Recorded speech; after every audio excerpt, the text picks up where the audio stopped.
Hi అండి, అందరికీ నమస్కారం. టీ అనేసా భోజనాలు ఏంటి అనా, మేము ఏది ఫంక్షన్కి అయితే రాలేదండి. సింహాచలం గోశాలకి అయితే వచ్చాం. ఇక్కడ నేచర్ ఫుడ్ అప్పుడు రైతులు ఎలా పండించేవారో ఆ దంపుడు బియ్యం అన్నీ కలిపి భోజనం వండారు. భోజనాలకి అయితే వచ్చాం. ఫుల్ రష్గా ఉంది. మేము లాస్ట్ డే వచ్చాం కదా, ఫుల్ రష్. ఇక్కడ నచ్చింది ఏంటి అంటే ఎవరి ప్లేట్ వాళ్ళే కడుక్కోవాలి. చూసారు కదా, ఎవరి ప్లేట్ వాళ్ళే కడుక్కోవాలి. అక్కడ టబ్బులు పెట్టారు. కానీ చాలా చాలా బాగుంది పద్ధతి అయితే. ఎందుకంటే అన్నదానంకి వెళ్తే మనం అలా ప్లేట్లు ఆకులు ఎక్కడ పెడితే అక్కడ అలా పడేస్తాం. అది కరెక్ట్ కాదు.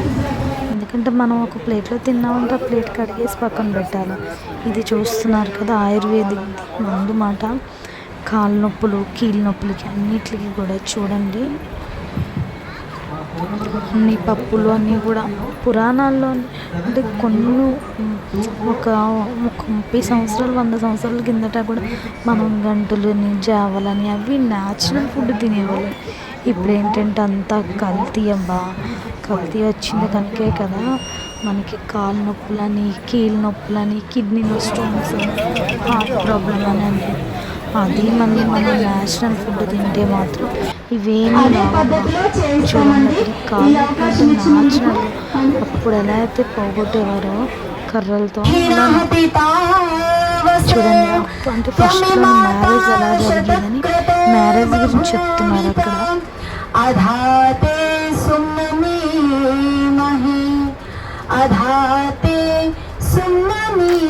2 రోజులు మారుతున్న కొద్ది కూడా ఎలా ఉందంటే పెళ్ళిలో మోడల్ కల్చర్ అయిపోయింది.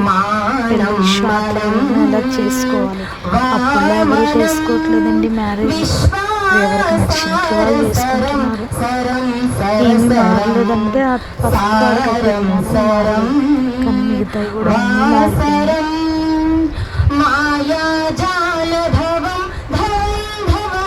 మనం మనుషులు మారిపోతున్నాం. మన పద్ధతులు కూడా మారిపోతున్నాయి. చూసారు ఇక్కడ మన సనాతన ధర్మం గురించి ఎంతగా ఎదురుస్తున్నారు. ఇలాంటి వీటికి వెళ్ళాలండి. ఇది ఆకుతో అంటే జిల్లిడాకు అన్న ఆకులు చెప్పారు. నేను వెళ్ళలేదు, కానీ ఆ యూట్యూబ్ ఛానల్ పెడతాను చూడండి.